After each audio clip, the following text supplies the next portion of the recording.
for being here. Hey, friend. For those of you who I don't know, I'm Christy Belt-Grossman. I am the owner and CEO of Ops Boss Coaching. And if you have not joined us for Coffee with Christy before, this is not a class. This is not a webinar. This is a casual conversation that started out as coaches coming together and masterminding, and we decided we wanted to maximize our learning. So we started inviting guests to our mastermind, and then we decided let's just open it up to the community. And I know a lot of you, most of you will be watching this back later. So I want to thank you for being here and invite our guest and welcome our guest, Laurel Starks. And Laurel and I are long-term friends, but that's not why she's here. She is here because she is the #1 divorce agent in the United States. On top of that, has founded the Ilumni Institute. And I'm going to let her introduce herself and tell you about herself, and then we'll tell you why she's here and dive into our questions. So welcome, Laurel.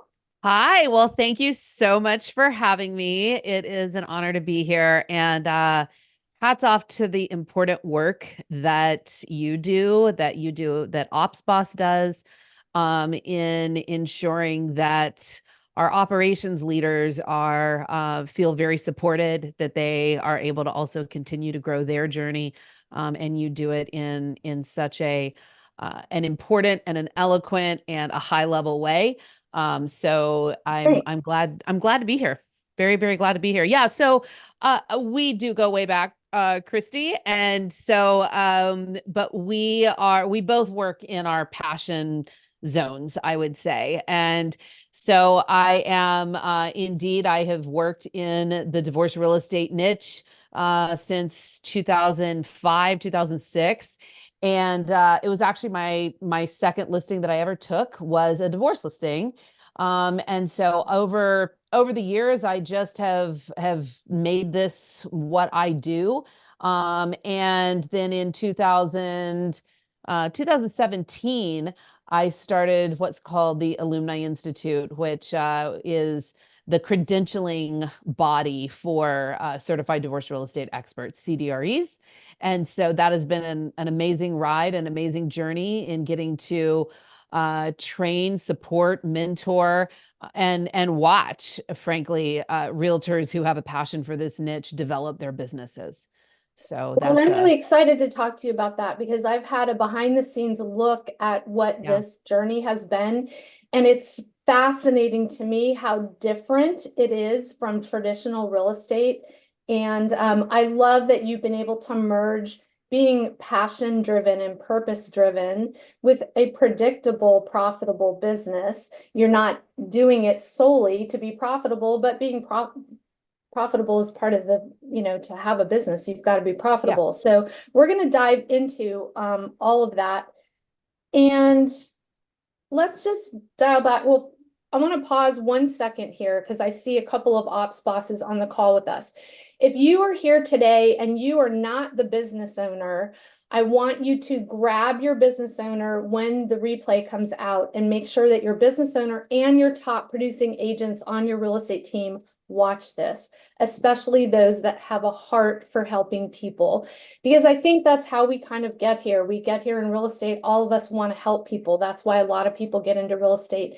And this is a really different way that Laurel has professionalized in a really unique way. So let's dial back, start with the basics, Laurel, of when I say divorce real estate, I think some people think, oh, divorce real estate is, yeah, I have people in my database who are getting divorced. Is that divorce real estate? Tell me what divorce real estate kind of means to you. Yeah. So divorce real estate really is in handling the listing and sale of real property in a divorce situation. So that can come to realtors in many different ways. It can mean that they've got friends or family who's going through a divorce that needs to sell their house. It can mean that they've stumbled upon someone while they were out door knocking that needs to sell their house. It can also mean that it is you have been named in a court order that the parties who are selling their house or who are going through a divorce have been ordered to sell their house, and that as the realtor you've been named in the court order. And then there's a little bit of it's an important distinction, but it can get somewhat confusing. There is also the difference between being named in an order versus being appointed by the court.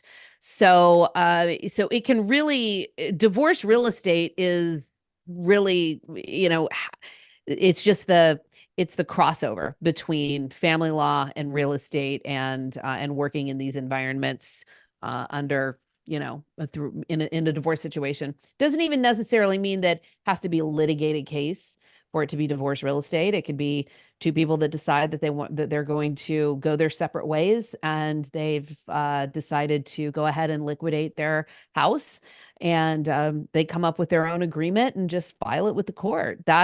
And if you're the listing agent, that is falls under the umbrella of divorce real estate. Okay.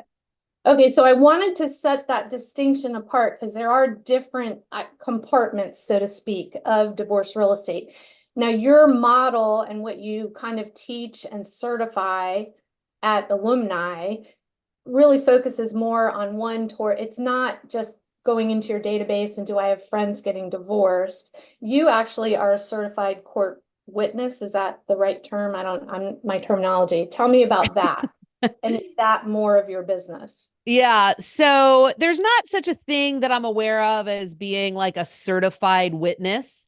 There are Or qualifications. expert. Yeah, and there are, there are rather loose guidelines in the legal field as to what qualifies as an expert, but it's more of a, I think that's more in the evidence code. So it's not it's not like a course you take that every expert witness takes to, to get stamped and certified, but rather what we teach at Ilumni is that there is really a big gap between what realtors are taught and how to do regular real estate, and how we need to show up in a litigated environment when our clients oftentimes oppose one another. So when we look at a business model in terms of, how do we best build our businesses, it really is within the attorney community. It is, we serve as an expert to family law attorneys. Attorneys in I think any aspect of the law, but we're talking about family law right here. So, family law attorneys, they rely on experts for, if you think about a family law case, there could be criminal. You might have one of the parties who has committed a crime. Maybe they've, domestic violence, whatnot. You can have criminal. You can have children. So trying to figure out custody, the best, what parent is best suited to have the children at certain times and whatnot. So there's psychology. There are psychological experts. That's all they do day in, day out, is they do an analysis on the family and on the best interest of the children, what each parent's parenting capacity is, and then make recommendations to the court. So there are those forensic psychologists that's what they do. We'll have forensic CPAs who their job is to, oftentimes they can value businesses. So, Christy, God forbid something ever happened to you and Bill, to me and Sean. We have businesses, right? So how do you divide that? What is the entitlement of each spouse to a business? Well, there are forensic experts, and that's all they do day in and day out, is they're So what appointed I by the like court. about this concept that you're sharing is basically it's a really different environment than traditional real estate. The family law environment is used to relying on experts. And as a realtor, real estate expert, you are part of the whole team in solving whatever the problem is. In this case, it's selling the house, but it's the divorce as a whole. And it's a really different environment. Yeah. So that's that's the understanding that there are experts that serve the various different segments of of family law, of a divorce. And yet the real estate piece of it is usually the largest asset, and it's usually the largest debt. And it's definitely the most emotionally charged asset of a case. And it's very complicated. I mean, to divide a house and to sell a house in the midst of a divorce, it's a very complex matter. We're not talking about just, we're going to sell the Toyota, or we're going to sell the antique collection. We are going to actually selling the house. There's a lot that comes with that. So prior to the CDRE education and the CDRE Define program, that term. CDRE is what? Certified Divorce Real Estate Expert. Okay. So prior to the CDRE program, there has not been a carved out profession within our real estate industry that serves the family law community, the litigants, the court, and the attorneys. There's not been a real estate expert that understands the crossover between divorce and litigation and real estate.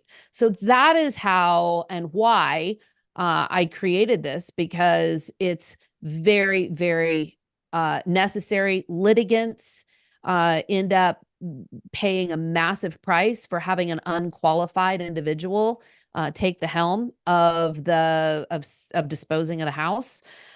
Lawyers, they are very misinformed oftentimes. They advise their clients on things that, they rely on the internet. They oftentimes don't have the correct tools to even know how to form an argument. They don't even sometimes know what to argue, because their expertise isn't real estate. Ours is, theirs isn't. And then courts get very clogged.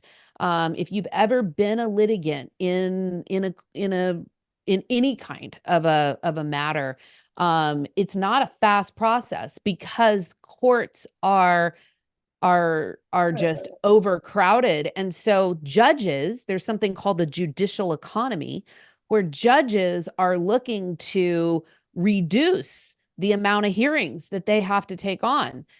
Because they just, you can have one judge who has to maybe hear 30, 40, 50 cases in a day.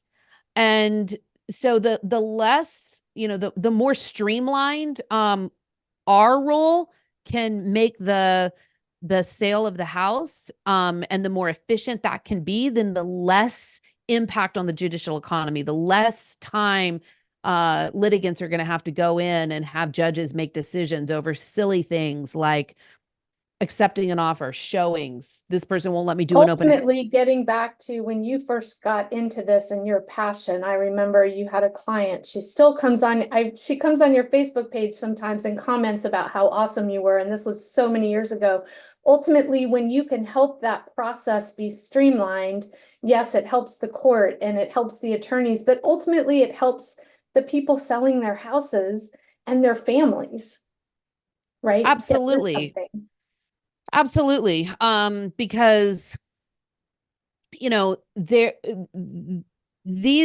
every home seller needs as much equity out of the sale of the house that they can get. I mean, I don't think anybody's going to argue that. But when you're talking about a family who is in the biggest emotional and financial crisis of their lives, and you got two people who had an income, whether it's two incomes or one income, but there is a sum of money that family is accustomed to making to support that one household.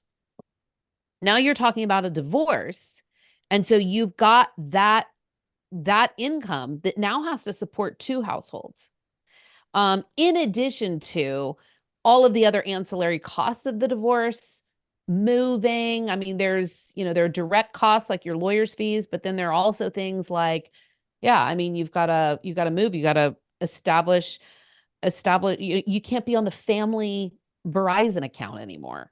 You know, you Yeah. don't get the benefit of that. I mean, all of these little things that add up significantly. And it is vital that this family has as much equity as they possibly can out of the sale of the house so that they can start their lives and plant their roots again. And these kids can grow up in some sort of financial, for some sort of financial stability as fast as possible. So I wanted to bring that in because we're going to be also talking about divorce real estate as a business. Mhm. But I think it's really important that those two things go together, why you're doing what you're doing, the passion and the purpose behind what you're doing, as well as talking about the business side. So I want to move over to that business side, and then we're going to come back and talk about some of the tips for people who are dealing with the divorce real estate communication and all of that. But let's talk about the business side of it first. So I want to talk about what have you've been in real estate for a long time. You've done a lot. You worked with, traditional building of a team and then deciding, no, I really want to specialize in divorce real estate.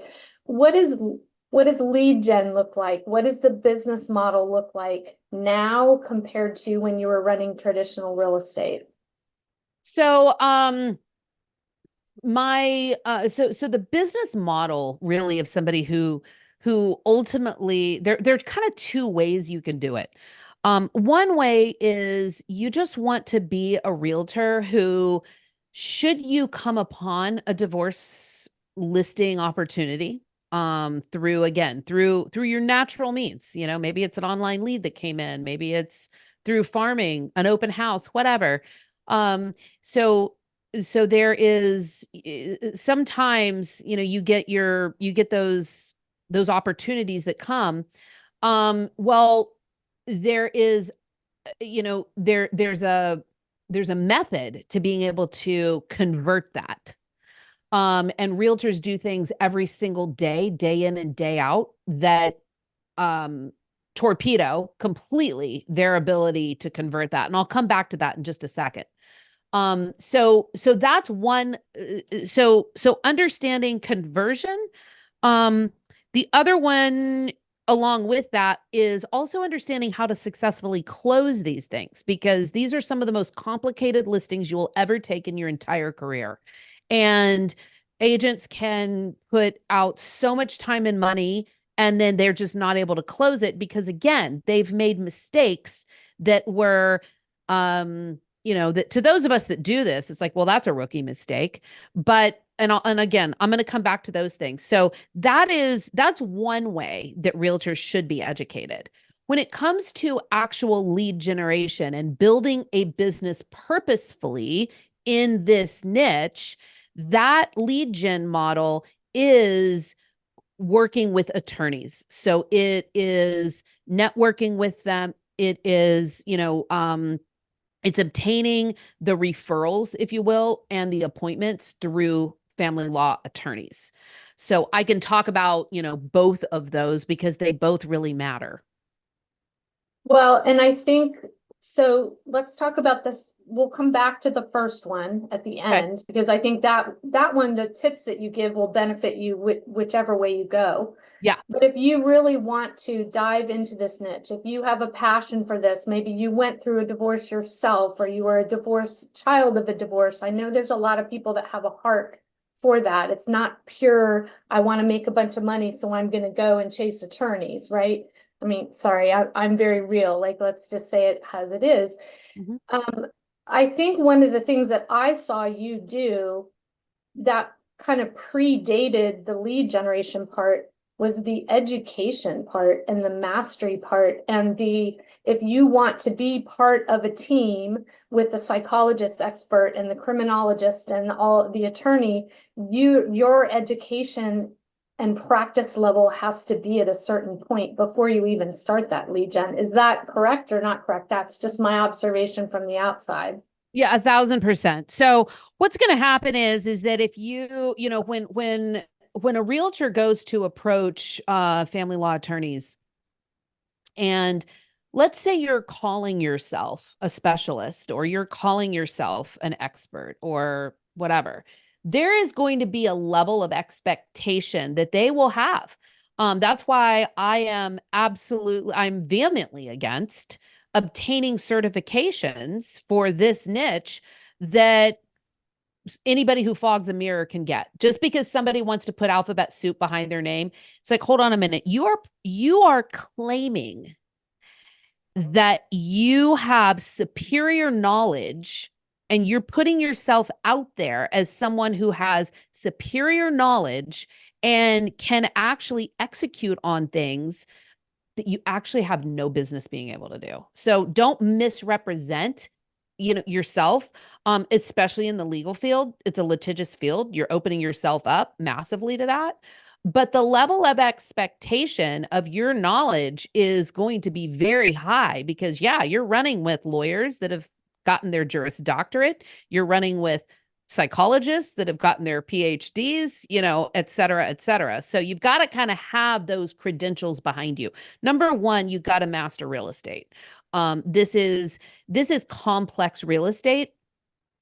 So it's not uncommon to have listings where, you may have, you have title issues, one, or more people are on title. You've got clients who have, they're in bankruptcy Tax because problems. again, Yeah. yeah, they've got tax liens, they've got judgments against them, they've got, they're in foreclosure because they can't afford to make the house payment. So you've got to have a good understanding of real estate first and foremost. Like you've got to have, anybody who was around during the short sale days and during the crash of '08, if you've did a lot of businesses then, that's a really good preparation for you. So number one, it's mastering real estate first and foremost. This is not the niche for a new agent. Secondly, it is understanding it's understanding the legal process. Because when you're taking a listing, that's a divorce listing, you're involved in active litigation. Or sometimes the house is sold after the divorce is over, and there is, there's a final decree, but that final judgment, that court order dictates what can happen in the legal in the sale of the house. There can be terms in those orders that impact what we do. So it's important that you've got an understanding of how the legal system works, where we as realtors come in, to the legal process of it, what that crossover looks like.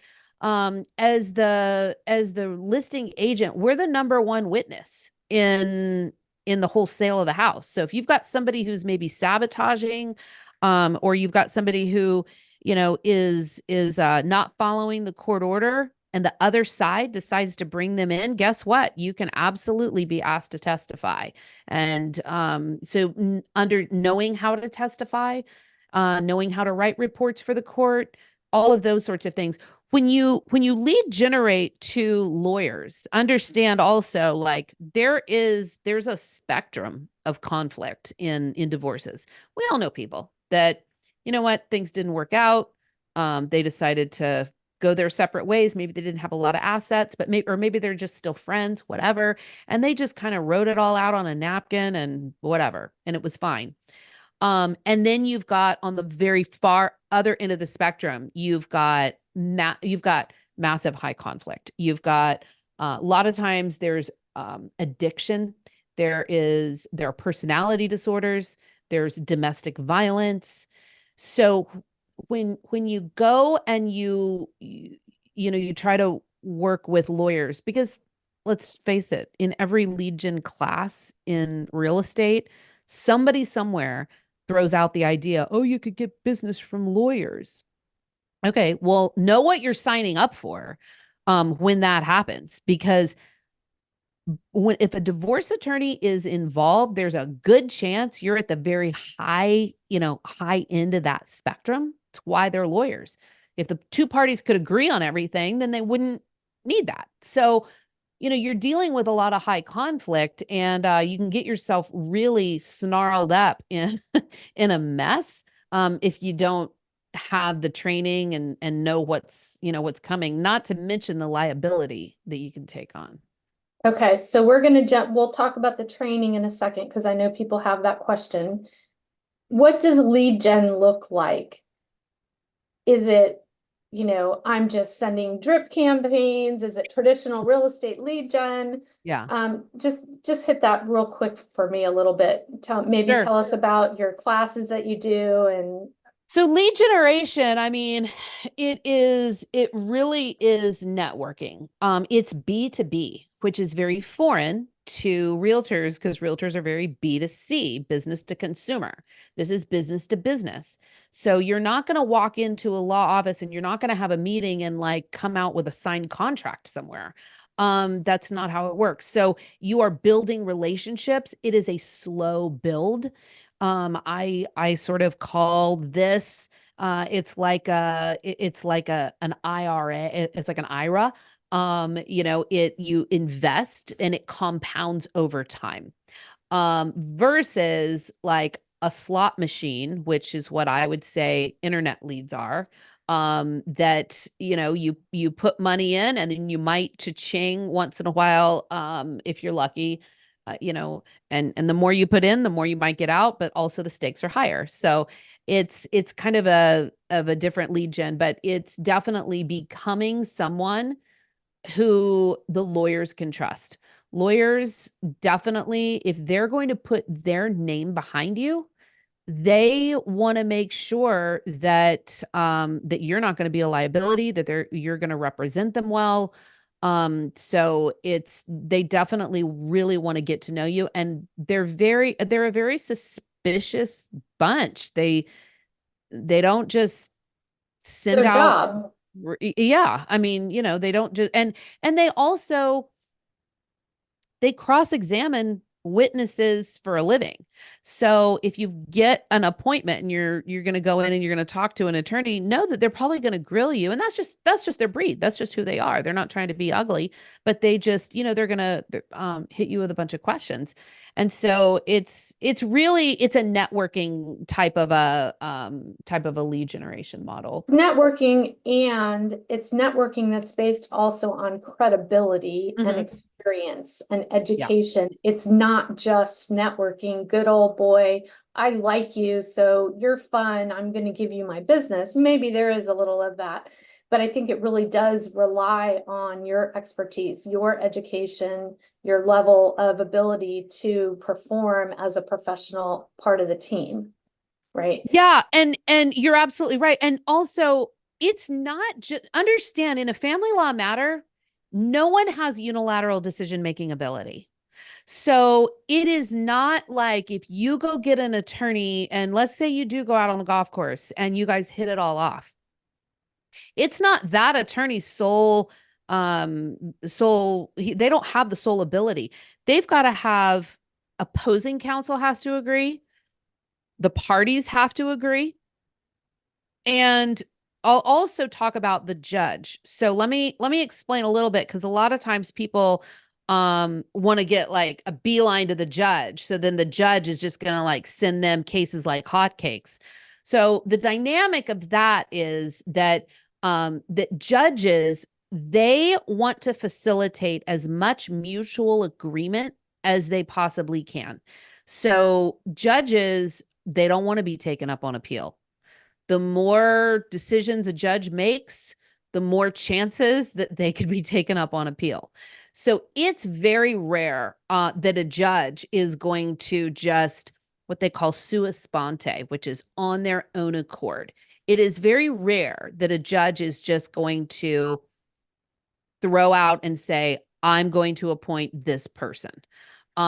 Normally, the way that it works, if two people can't agree, is the judge will say, all right, I want the petitioner to provide three names to the respondent, and then the respondent selects.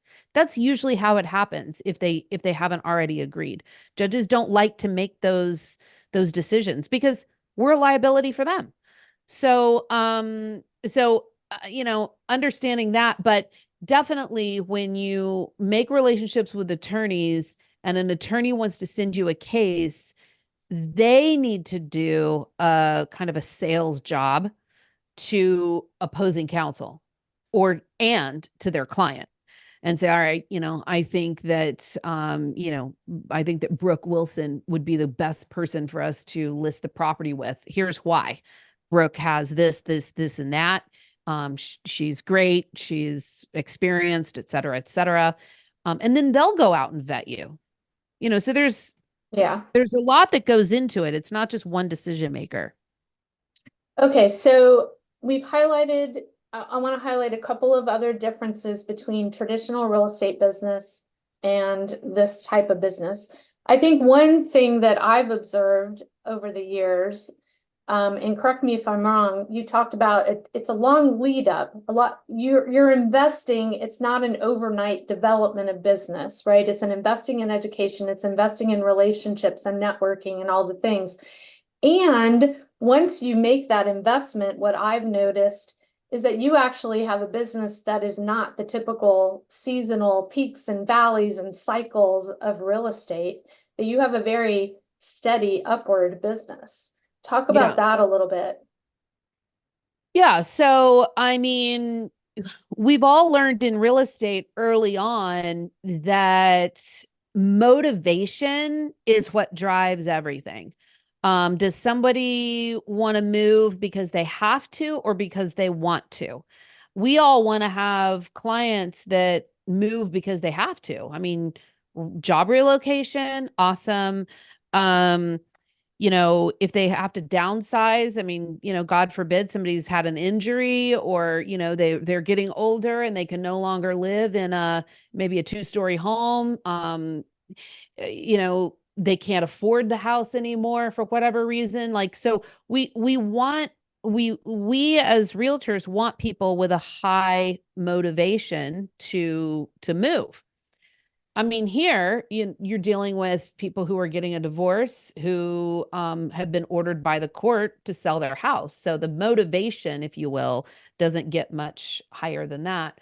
And so then you look at, all right, well, what's people's, what's the root of that motivation? And is that motivation kind of seasonal?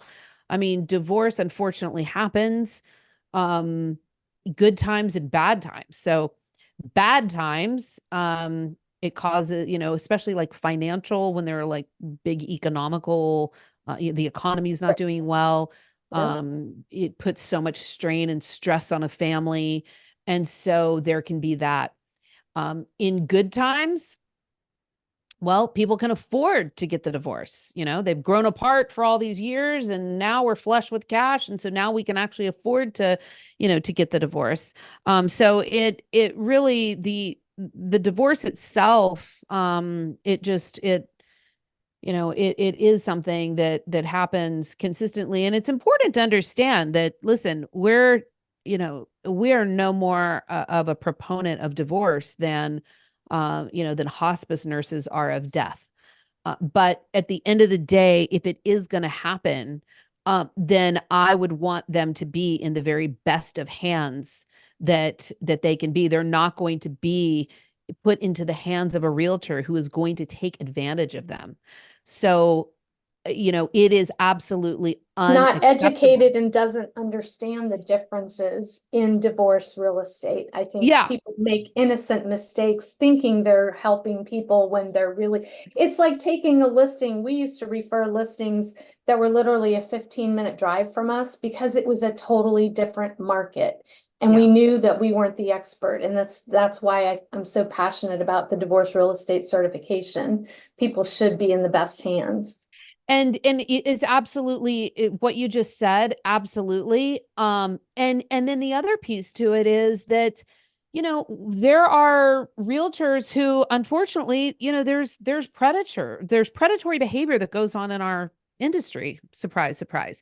So because a lot of people know that I work in divorce, I get constantly hit up by investors. Hey, Laurel, I know that you do divorce. Hey, if you ever need anybody that, if you ever have a house that's going to fit my criteria, whatever, please let me know. And I'll let you represent me so you can double end it. I'll also let you represent me on the flip. And I'll also cut you in on my profits. I mean, I could literally make what's that, 1, 2, 3 sides plus a percentage of profits if I didn't have scruples. My job isn't number one to line my pockets. My job certainly, my loyalty certainly doesn't lie with an investor. My loyalty, it's very clear. I am there to represent the sellers, the family who's going through this crisis. That's who I'm there to represent, and I'm a mama bear when it comes to that. So it's important that that that realtors understand that it's not acceptable to get into this niche for the purposes of leveraging it towards expanding their own portfolio, etc. So on that thing, the last two kind of points that you and I talked about when we were preparing for the call about the differences in business model. And then I want to go into the communication and then also talking about CDREs. The last two things were, you told me, it's listing based, and so you can leverage at a high level on this business model. And in fact, the more leveraged you are with admin support, the more likely you are to be successful in this because of that lead gen portion that admin can support you with. And then the other part is that it's actually profitable because you're not relying on online leads and referral fees and all the other costs that people have for lead gen. It's an investment in your education and time. Yeah, exactly. So my there aren't referral fees. So referral fees are not a thing. You can't give them to a lawyer. Even if that lawyer is, anyway, I don't want to go down that whole path, but there are no referral fees in this thing.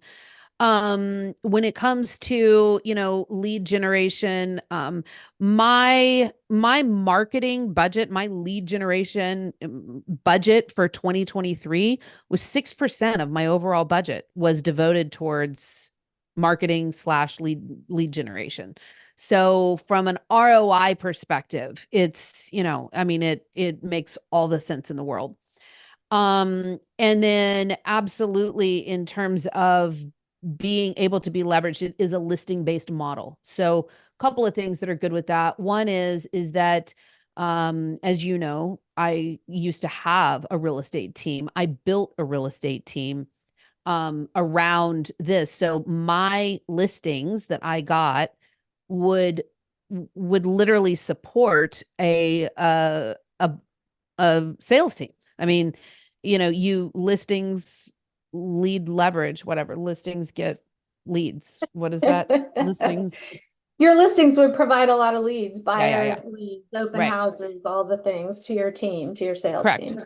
So from that perspective, it makes all the sense, in the world, from that.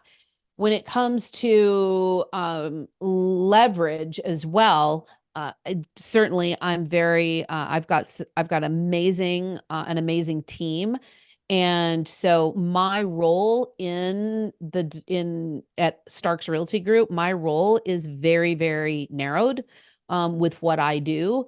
And, as you build a business like this, I'm a big believer that that you should do everything initially so that all the aspects. I think as a business owner, it's just very important to understand all aspects and to have done stuff. But then very quickly, you realize you can only handle so much business. So you've got to start leveraging out and creating job descriptions. And so that's what I did. I mean, I did everything from, I created all my own flyers. I created like everything. And then I started leveraging pieces out more and more and more. And so, now my role grew from being like 100% of everything to I do maybe 15% of the business at Starks Realty Group because I've got an amazing team and and leverage. And it's also provided great. The background of the whole, how do I articulate this? The fact that your level of doing business is so professionalized because you're living in the family law world and the requirement for so much education has really pushed you to live in your highest and best use areas as a business owner. And so those of you who are listening, remembering that Laurel not only is the #1 divorce real estate agent in the country, so she has a whole real estate business where she's got listings and selling homes and all the things. You also have developed the Ilumni Institute, which is a large company who is educating and certifying. So you're living in multiple businesses at the same time. And I think that background of being a professional has pushed you to just live in your strength zones and realize where you're most effective and to leverage out the rest, where I think traditional real estate hasn't quite gotten there to the level that we would like them to be there. So I think that your niche is such a great niche for people who are able to leverage that out. You've got an incredible Kimberly. We can't have a call without mentioning Kimberly. Okay, so let's go into the tell me a little bit about Ilumni. If people are interested in learning, what is a CDRE? How do you can't just choose to be one, you have to be selected to be one. Who is it for? Who is it not for? And then I want to close with talking about tips with communication, because I think that can help everybody dealing with divorce. Yeah. So CDRE. CDRE. So I think we've sort of illustrated the need for someone who actually specializes and understands the crossover between real estate and divorce. So when I first got into this business, there was no training at all for something like this. I just had to learn by doing. I read the family code. I know. I mean, I literally read the family code. I went out there and I sat in courtrooms and just listened. I was such a sponge. I interviewed lawyers. I mean, every day that's what I did, because I needed to learn. I needed to understand their world. I needed to understand their pain points so that I could figure out how I fit in it and how I could be an aspirin to their headache. So I realized that that's not something that every realtor has time to do or the desire to do. So what I did, like in 2017, I distilled that, everything that I had learned. And I literally sat, I would sit outside by my pool and I'm like, okay, speaking to the Laurel of, 2006, what do you wish you had? If you could just take a paintbrush, what do you wish you had? Right. Well, I wished that I had lawyers that just taught me the process, because I didn't even understand the process of divorce. I wish that I had a judge who would teach me certain behaviors and like the judicial, the ethics and how I, as an expert, can help them, but yet understanding their boundaries as well. I wish that I had another mentor or realtor that had gone through this, who had built a business, that could take me under their wing and be like, this is how you do it. All right. This is what lawyers need to know. This is what they don't need to know. This is what your collateral should look like. This is what it shouldn't. This is how many times you contact them. And then also somebody who could help me with when I get stuck in a transaction. I get these gnarly things. Even my broker would get confused about what to do. So, and then I wish that I had a community that, I mean, Christy, we met at, at conferences, and we created a tribe, and we helped each other like build our businesses, and iron sharpens iron. I didn't have somebody in the divorce space to do that with. And I wish that I had a community and colleagues that I could have done that with. So that's what I created. Everything I just described is what Ilumni is. So it is for people who want to get in, who want to become a CDRE and want to take their business to that level, there's a couple things. One is, you've got to have been in the business for at least 3 years and have done 45 transactions, first and foremost, just to, get in the door.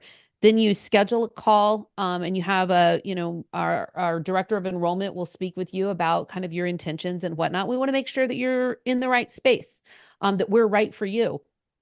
And then we have a whole application interview process.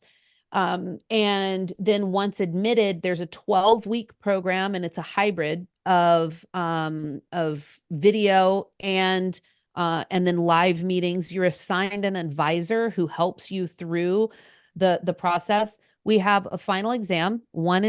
It is written, and then the other part of it is an actual mock trial where you and one of our attorneys is it conducts the finals, and you actually have to on Zoom testify through in a mock scenario and pass that.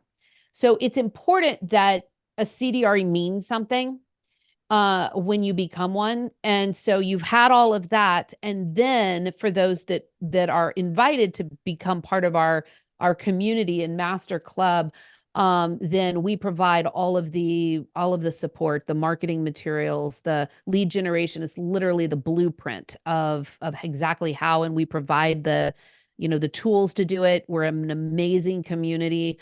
We're unlike most real estate communities. We're not competitors. We are colleagues. So we're a phenomenal mastermind community. So that's a little bit about CDRE and what and what we're doing. We're all on a movement because we all see that there's a broken system out there, and that we as realtors have an ability to fix it. We've got the knowledge, we've got the tools that the family law system needs. And so it's just a matter of, of bringing that together. And we've dropped the link in the chat for those of you who are on the call, and we'll put it in the call notes as well.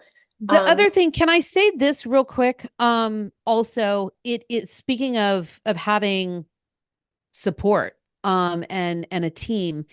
So it is one of the tough things about people who become CDREs. You've got a regular business to run. And you've also got this new kind of startup division going on in your business. So it is the ones that succeed are the ones that understand leverage. They're the ones that understand how important it is to have a team, because you literally can't do it all. And so it's very important to have a developed and talented team to be able to help you get into level up into this niche. Yeah, and it's not overnight. And so one of the keys to that success is consistency. And we all know that you're much more able to be consistent with leverage supporting you. Okay, let's talk about some divorce listing tips to sort of tie it off around communication, mistakes agents make, being the neutral person, communicating with both people, whatever you want to share with us. Okay, so a few things. Number one is neutral. So agents oftentimes do not recognize the importance of being neutral. Most of the time, you've got two people who are on title. Both of those people are your clients, and they both deserve your equal representation. So if you've got a buddy you golf with and you like him and he's been bashing his wife because she's, a monster or whatever, over the last few years, and then you're going to go sell the house, guess what? That wife is now your client, and that wife deserves the same representation that you're giving to the golf buddy. So somehow, some way, you either got to recuse yourself from that situation, or you need to compartmentalize that. If you've got a client, you got somebody who calls you and you don't know either one of them from Adam, so you haven't been tainted, there's almost always somebody who you kind of like better. I mean, there's somebody who's a little more scorned and pissy, and then there's somebody who's like, let's get on this. I'm ready to get this done. I will sign everything you need. You've got to keep it neutral, and both parties deserve to have the equal communication and those sorts of things. Now, second thing, communication. I am not a proponent of having group texts, of having group meetings, having group calls, having group emails. First and foremost, there could be restraining orders that you're not aware of. There could be no restraining orders now, but in a week from now, you know, it things escalated and there now is a restraining order. So I mean, that's obvious. You can't communicate jointly with people who have restraining orders against one another. But even more than that, it's important that each party is heard. So if you start communicating jointly, you'll see that maybe one party doesn't quite respond a lot. They might even be sort of silent. So now you're getting instruction from the other party, and they might be a steamroller. And so you've got to give each person a chance to be heard. And so and you're not going to get all the information you need if you've got them both together. So let's say you've got a client living in the house and they plan on, they plan on buying something else. And they need to line up the sale, to move. They may not tell you this because you've lumped all the communication together and they don't want the other side to know where they're going. So there's a lot of that. So it's important to establish that one-on-one trust, but have separate communication. And yet they both need to be equal in the sense of they both deserve to know, when there's an offer, when it's going, all of that stuff. So that's another thing. Another thing to keep in mind is this whole notion of creating urgency. We're told and taught this all the time in real estate. How do you create urgency? How do you create urgency? And understand that the sale of the house is not the most important thing in their lives, right? Creating urgency and all of the sale. Oh, the market is this and that. Oh, it's an election year. So, before rates are going to go down and then prices are going to go up and blah, blah, blah, blah, blah, whatever. All of the different, tools that we have and the scripts that we have to create urgency, don't use them. This is a family in crisis. This isn't about you trying to get your next piece of business. This is about what's best for that family. And when it is time, it's time. But you can be there when it is time. Another tip is also understanding that a lot of times you're not going to have two parties.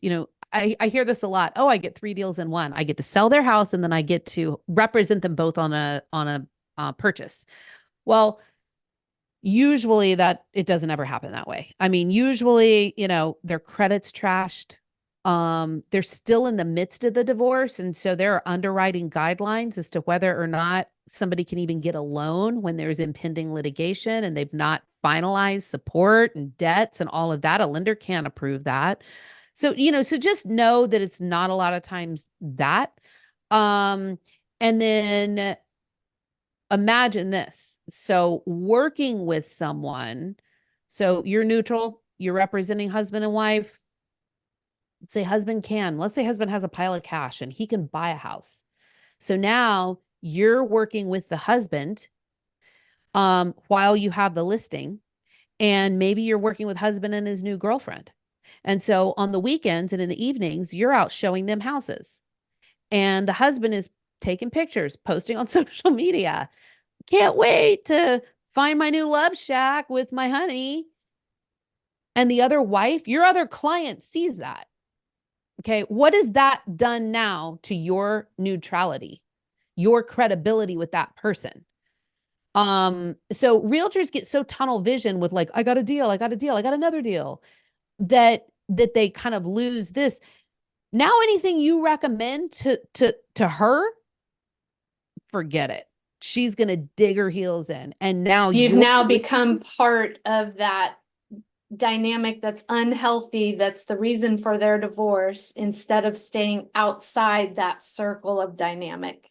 Right. Don't get sucked. Exactly. And also don't get sucked into the drama. Know that this is, you are not very likely, somebody may not like you. So you've got to put a thick skin on, that you will get clients that are not happy that they're selling their house. They're not happy. You're even part of their life. So, let that go. Develop a thick skin. You see some pretty cruel things that go on. And so you've got to still forge ahead. So, and So let keeping me the let me need wrap of the up with family this first and question foremost. because we're coming up onto the end. Knowing that this is not an easy profession, it's rewarding, it's profitable, it's predictable. It's not easy. It takes a lot of education, a lot of investment. You have to have a thick skin. You see a lot of hard things like, oh, holy wow. If I could only Mhm. tell the stories that I know from behind the scenes. Mhm. Causes you about doing this, Laurel, because I know you're super passionate about this and it's not just because it's a good business. What's your why behind it? Because when I know at the end of the day that I have walked a path with people who are going through the biggest crisis of their lives, and whether they know it at the time or not, the work that I've done impacts their trajectory. It impacts their children's trajectory. To me, that's meaningful work. I'm the daughter of a nurse and a school teacher, and I was just raised that your work needs to have meaning to it. It needs to have purpose to it. And so if I can, apply my real estate expertise to a situation like this, then it just gives me so much more fulfillment. I make lawyers better lawyers. I I reduce the stress and caseload of judges. So I know that I do all of that. And so that's, I make my impact, right? I love that. Okay, I think we're up at time. Yeah, I was going to it's ask been for fun. questions. If you guys have questions, feel free to drop them in the chat. Laurel, I want to really thank you. I am so impressed with what you've built, with the professional level of what you built, with the impact. I think it's been phenomenal to see courts and attorneys and family law professionals around the country embracing the CDRE and recognizing it and searching out people who have that certification to help the families that they're working with. So really, really awesome. You guys, let's thank Laurel. And if you want more information, how can they reach you? Yeah, do getdivorcecertified.com is how you go to apply, or alumniinstitute.com is where you can go get more information on our overall institute. And thank you, Christy, because I know that you share the same passion in your work, and in providing that high level support to those who ultimately are support. So thank you for the work that you do. And hey, thanks for all your support to me, all these years that I've been on my climb. That's right. Well, thanks, Stephanie, here for coaching your ops boss. And absolutely for Stephanie Brackett, who is my COO, Nikki, her coach. Good Lord. Absolutely. Integral piece of our success has been Stephanie. All right. Well, thank you guys for joining us. And we will see you next month for Coffee with Christy and Crew with Nora Simpson talking about the neuroscience of distraction and how to increase your productivity and decrease your stress. So thanks for joining us. And thank you, Laurel. Thank you. Take Bye, care. guys. Bye bye.